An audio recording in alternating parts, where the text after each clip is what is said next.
ఎర్రనాని పిలువబడతాడు. So Errana గురించి 2 ముక్కలు తెలుసుకుందాం. కవిత్రయంలో 3వ వాడు ఎర్రన. అసలు కవిత్రయం అంటే అర్థం ఏంటమ్మా? కవిత్రయం అంటే అర్థం ఏంటి? ముగ్గురు కావులు. కవిత్రయం అంటే అర్థం ఏంటి? ముగ్గురు కావులు. ఎవరమ్మా వాళ్ళు?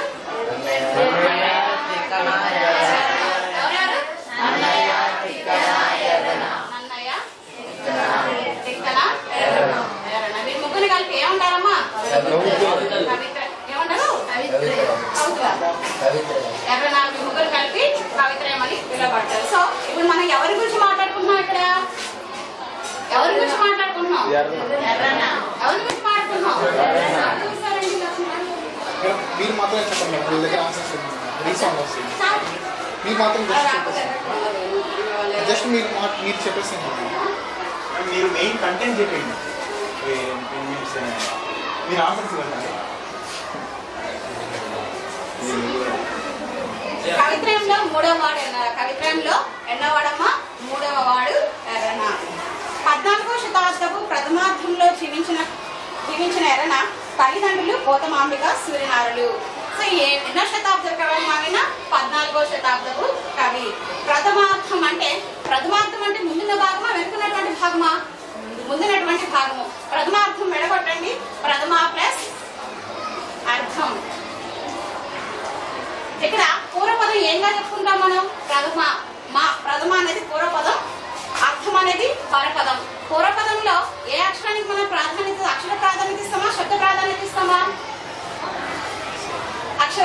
శబ్ద ప్రాధాన్యత ఇస్తామా, అక్షర ప్రాధాన్యత ఇస్తామా? ఆన్సర్స్ రాకుండా చదువుతూ ఉండదండి. ఎందుకంటే వాళ్ళకి అర్థమవుతున్నట్టు.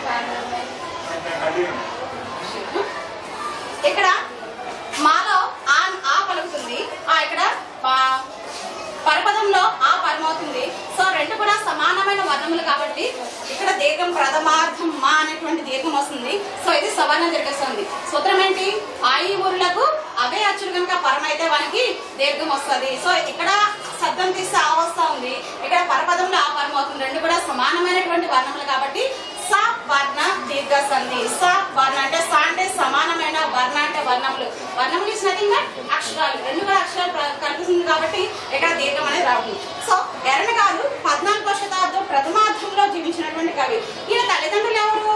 పోతమాంబిక, సూర్యనారులు. ఎవరమ్మా?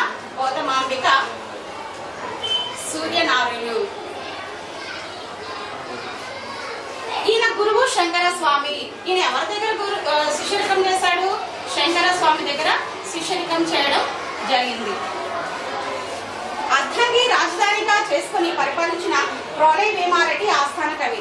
ఆంధ్ర మహాభారతంలో అరణ్య పర్వశేషము, నృసింహపురాణము, రామాయణము, హరివంశము మొదలైన గ్రంథాలను రచించాడు. ఈ అనేకమైనటువంటి గ్రంథాలను కూడా రచించినాడు. ఏమేమి గ్రంథాలు రచించాడంటే ఆంధ్ర మహాభారతంలోని అరణ్య పర్వశేషము,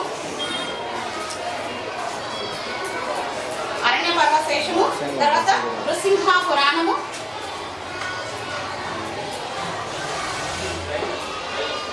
రామాయణము, హరివంశము.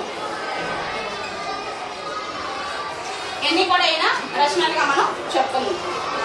వీటిలో రామాయణం అలభ్యం. అలభ్యం అంటే దొరకడం లేదు ప్రస్తుతం. ఈ అన్ని గ్రంథాలు ఏం దొరకడం లేదంట? అలభ్యం. రామాయణం అనేది ఇప్పుడు ప్రస్తుతము మనకు లభించడం లేదు.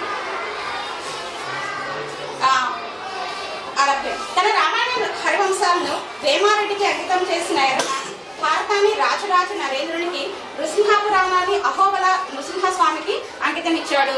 నేను రాసినటువంటి గ్రంథాలు అంకితం ఇవ్వడం జరిగింది. మనం కూడా ఏదన్నా సమయం రాసి మనకి ఎవరైతే బాగా హృదయానికి దగ్గరగా ఉంటారో వాళ్ళకి అంకితం ఇవ్వడం జరుగుతుంది. నేను ఎవరెవరికి అంకితం ఇచ్చానంటే నృసింహపురాణాన్ని అహోబల పండితుడికి అంకితం ఇవ్వడం జరిగింది. ఎవరికి అంకితం ఇచ్చాడమ్మా? అహోబల పండితునికి ఇవ్వడం జరిగింది. తదనంతర కాలంలో కవుల వర్ణనకు ఎర్రన ప్రేరణించాయి. ఈయన తర్వాత వచ్చిన కాలంలో ఈయనని మార్గదర్శకులుగా తీసుకున్నారు. మనం ఎవరన్నా బాగా పొగడబడతా, ఎవరన్నా మంచిగా ఉన్నటువంటి వాళ్ళని మనం మార్గదర్శకంగా తీసుకుంటాం కదా, వాళ్ళు మనం ఫాలో చేస్తాం కదా. సో ఈయన ఇంత మంచి పేరు ప్రశ్నించినటువంటి ఎవరిని తర్వాత కాల శతాబ్దాల్లో వచ్చినటువంటి కవులు ఈయనకి మార్గదర్శకులుగా కావడం జరిగిందనమాట. ఎరణను ప్రబంధ పరమేశ్వరుడు అంటారు. ఈయనకున్నటువంటి బిరుదేంటమ్మా ప్రబంధ పరమేశ్వరుడు. ప్రబంధ పరమేశ్వరుడు అనేటువంటి బిరుదు. ఎవరికి ప్రబంధ పరమేశ్వరుడు అనే బిరుదు ఉంది?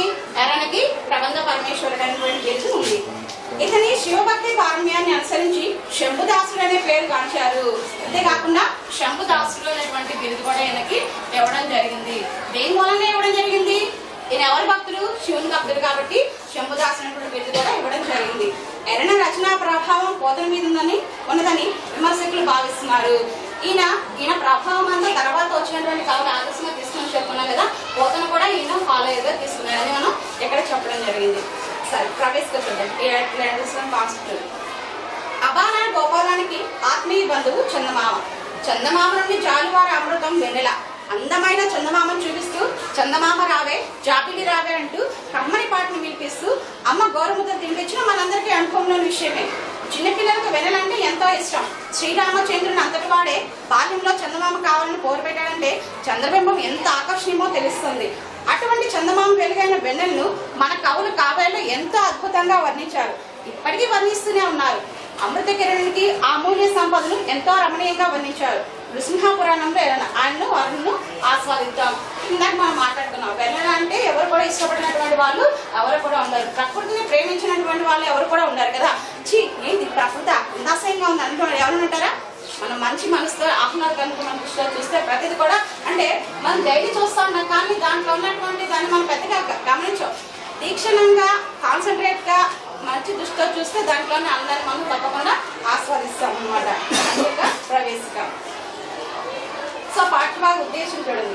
హిరణ్యకశిపుడు వనవిహారం చేసిన సందర్భంలో వసంత ఋతువును, సాయం సంధ్యాన్ని, చంద్రోదయాన్ని కవి వర్ణించాడు. ఎవరు వనవాసం చేస్తున్నారంటే ఇక్కడ హిరణ్యకశిపుడు వనవాసం చేసే సందర్భంలో ఏ ఋతువుని వర్ణించాడు? వసంత ఋతువుని వర్ణించడం జరిగింది. వసంత ఋతువును వర్ణించడం. సాయం సమయంలో చూడండి, సాయం సమయం కూడా చాలా ఆహ్లాదకరంగా ఉంటుంది కదా. సో సాయం సమయాన్ని వర్ణించడం. చంద్రోదయాన్ని, చంద్రుడు ఉదయం ఎక్కడ సాధారణంగా మనం చంద్రోదయాన్ని చూడడానికి కొంతమంది బీచ్కి వెళ్ళి నిద్ర కూడా చేస్తారు కదా, మార్నింగ్ సన్ రైజ్ చూడాలని అది కూడా ఇష్టపడతారు అనమాట. రోజంతా తీవ్రమైన ఎండను ప్రసరింపజేసిన సూర్యుడు ఇంకా ఉష్ణతాపాన్ని పెంచితే అసుర నాయకుడని హిరణ్యకశిపుడు సహింపడేమో అన్నట్లు నెమ్మదిగా ప్రకృతి తొలగిపోతాడు. తదనంతరం ప్రకృతిలో వచ్చిన మార్పులను రమణీయంగా వర్ణించిన రీతిని తెలియచెప్పడమే ఈ పాఠ్య భాగం యొక్క ఉద్దేశం. మరి ఇప్పటికే చాలా తీవ్రమైన ఎండతోటి బాగా ఇబ్బంది పడిపోతున్నారు. సో ఇంకా కనుక ఉష్ణతాపం పెంచితే ఎందుకు బాబు నన్ను ప్రకృతిని ఆస్వాదించడం నన్ను తిట్టడం స్టార్ట్ చేస్తారు, ఇప్పటికే వాళ్ళు ఇబ్బంది పెట్టింది చాలని చెప్పేసి చిన్నగా అతను పక్కకు తప్పుకుంటాడు. ఆ తర్వాత ప్రకృతిలో ఏ రకమైన వర్ణనలు వచ్చినాయో ఈ యొక్క ఎరణ గారు మన పాఠ్య భాగాన్ని ఇక్కడ నుంచి స్టార్ట్ చేస్తారు. సో ఈ విధంగా మనం చెప్పుకోవచ్చు.